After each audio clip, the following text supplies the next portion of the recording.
to focus on what we can control. You are choosing to put your hard-earned dollars behind Canadian businesses and Canadian workers. Canada's new government is, with our economy under threat from abroad, Canadians have made a choice to focus on what we can control. You are choosing to put your hard-earned dollars behind Canadian businesses and Canadian workers. Canada's new government is doing the same with our new Buy Canadian policy. We're on a mission to build big, from millions of homes that will improve affordability, to major projects that will transform our economy, to the new military hardware that will protect Canadians and our sovereignty. We will build big with Canadian materials, Canadian steel, aluminum, and lumber, with Canadian technology and with Canadian workers. We can't control what other nations do. We can be our own best customer. We'll buy Canadian, we'll build Canadian. And together, we will build Canada strong.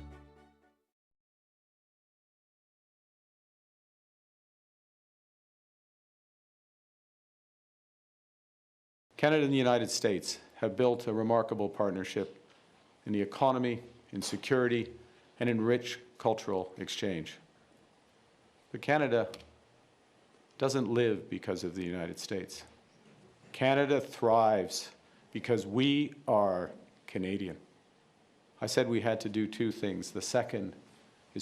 First is to be a bastion. The second is to be a beacon, an example to a world that's at sea. In a time of rising populism and ethnic nationalism, Canada can show how diversity is a strength, not a weakness. In a time of democratic decline, we can show how rights can be protected and equal freedoms endure. And in a time of rising walls and thickening borders, we can demonstrate how a country can be both open and secure, welcoming and strong, principled and powerful.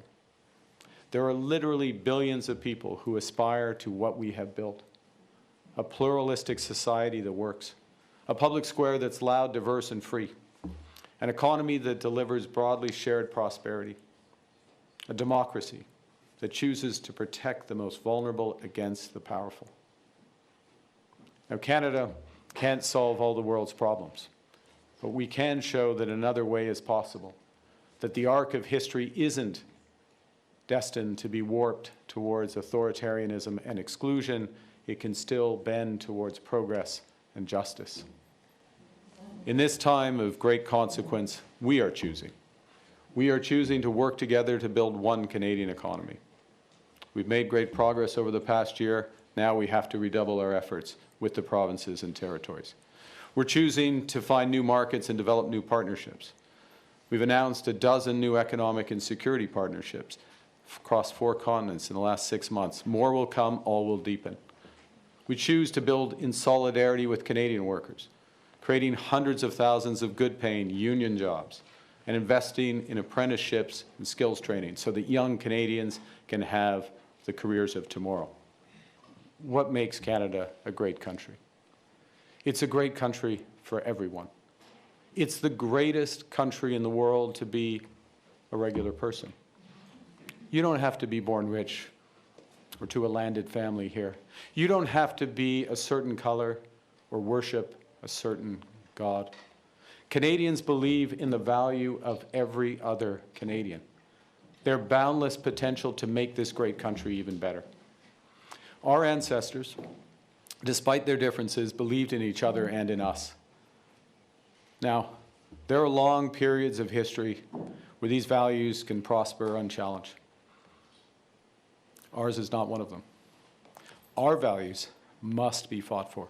Canadians are inclusive.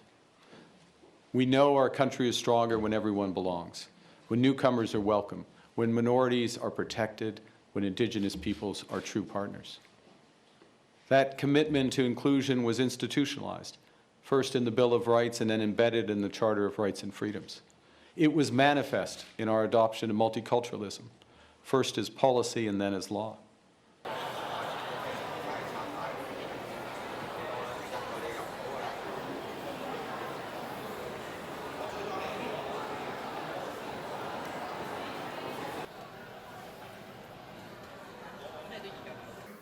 argue the middle powers must act together because if we're not at the table, we're on the menu. But I'd also say that great powers can afford for now to go it alone. They have the market size, the military capacity, and the leverage to dictate terms. Middle powers do not. But when we only negotiate bilaterally with a hegemon, we negotiate from weakness. We accept what's offered. We compete with each other to be the most accommodating. This is not sovereignty. It's the performance of sovereignty while accepting subordination. In my opinion, of settling this war. I think he wanted the whole thing. The European Union's it was formed in order to screw the United States. I mean, look, let's be honest. The European Union.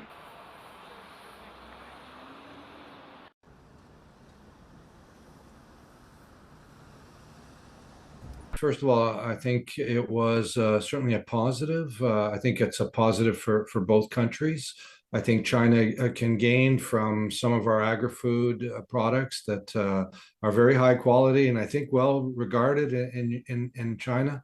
But also for Canada, it's obviously a very important an important gain. This deal is opening up, and it was very specifically emphasized by Prime Minister Carney in the agreements and joint statement by the two leaders of Canada and China, that it opens up opportunity and that the plan is for Chinese automakers to come and partner up and invest in Canada.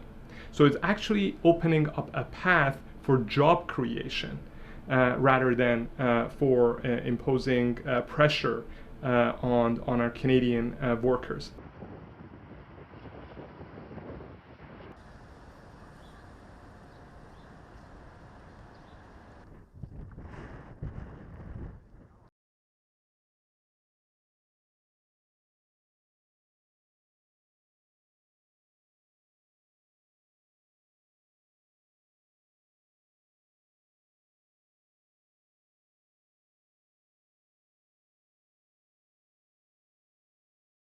大家好，我是主播周玉琴。很多的朋友告诉我们，选择原版的太阳星全效克菲尔益生菌，它添加有羽衣甘蓝，健康再加分。而有睡眠困扰的朋友们，赶快选择蓝色包装这一款晚安加强版，绝对是更有感。每日克菲尔，时刻美好 ，Good Feel Good， 请上快点购为健康下单，而且要记得输入推荐代码，有额外的折扣优惠。太阳星全效克菲尔益生菌基础版、晚安加强版，新包装改版，内容不变，抽取更方便。要吃就吃最好的。